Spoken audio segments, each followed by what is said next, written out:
Bem-vindos ao meu canal. Vamos estudar Física do segundo ano. Na aula de hoje iremos resolver um exercício sobre dilatação linear. Bom, esse exercício está no livro de Física, volume 2, adotado pela Rede Pública de Ensino, na página 48. Então vamos estudar dilatação linear. Dilatação linear é caracterizada pelo aumento do comprimento de um corpo ao ser submetido a um aumento de temperatura. Vamos conhecer as fórmulas. Então, eu tenho uma dilatação linear, ela é igual ao comprimento inicial multiplicado pelo coeficiente de dilatação linear e pela variação de temperatura. Vamos conhecer mais uma fórmula. Então, comprimento final é igual ao comprimento inicial vezes 1 mais o coeficiente de dilatação linear e a variação de temperatura. E se quisermos encontrar apenas a dilatação linear, basta fazermos a diferença entre o comprimento final e o comprimento inicial. E para encontrarmos a variação de temperatura, subtraímos a temperatura final pela temperatura inicial. Vejamos as fórmulas. Tire um print dessa página. E não se esqueça de se inscrever no nosso canal. Questão 1. Qual é o significado do coeficiente de dilatação linear 23 vezes 10 elevado a menos 6 graus Celsius elevado a menos 1 para uma barra de alumínio com 1 metro de comprimento? Para cada variação de 1 grau Celsius, podemos dizer que 1 metro da barra de alumínio dilata 23 vezes 10 elevado a menos 6 metros. Questão 2. Um pote de vidro comum está fechado com tampa de metal. Quando precisou ser aberto, a tampa emperrou e só foi possível soltá-la deixando-o em banho-maria. Explique o que ocorre nesse processo. O pote de vidro e a tampa de metal, ambos com coeficientes de dilatação diferentes.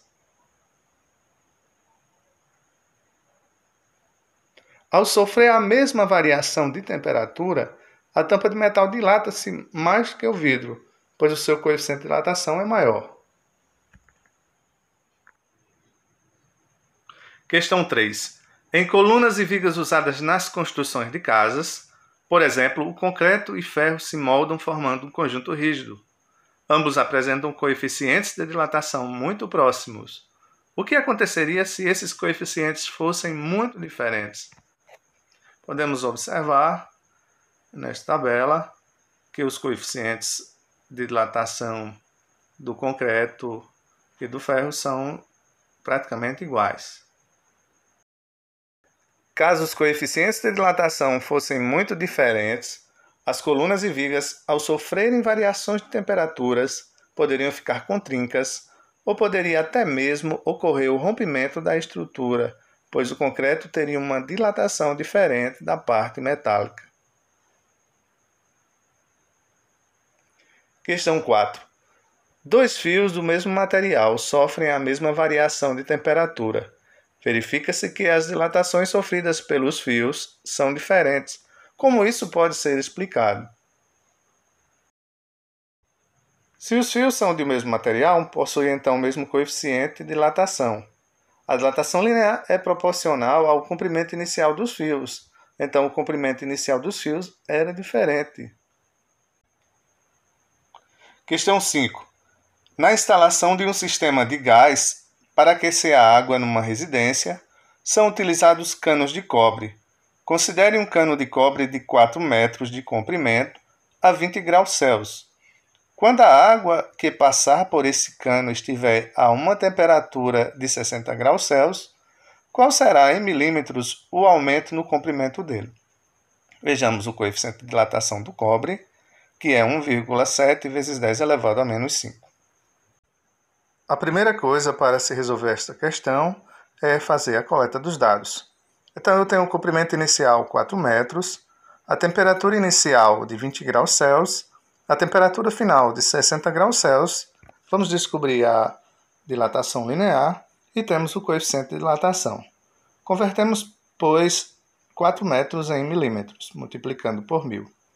Agora, fazendo a diferença entre a temperatura final e a inicial, nós encontraremos a variação de temperatura. E substituiremos na fórmula, onde nós teremos, então, dilatação linear igual a 4.000 vezes 1,7 vezes 10 elevado a menos 5 vezes 40.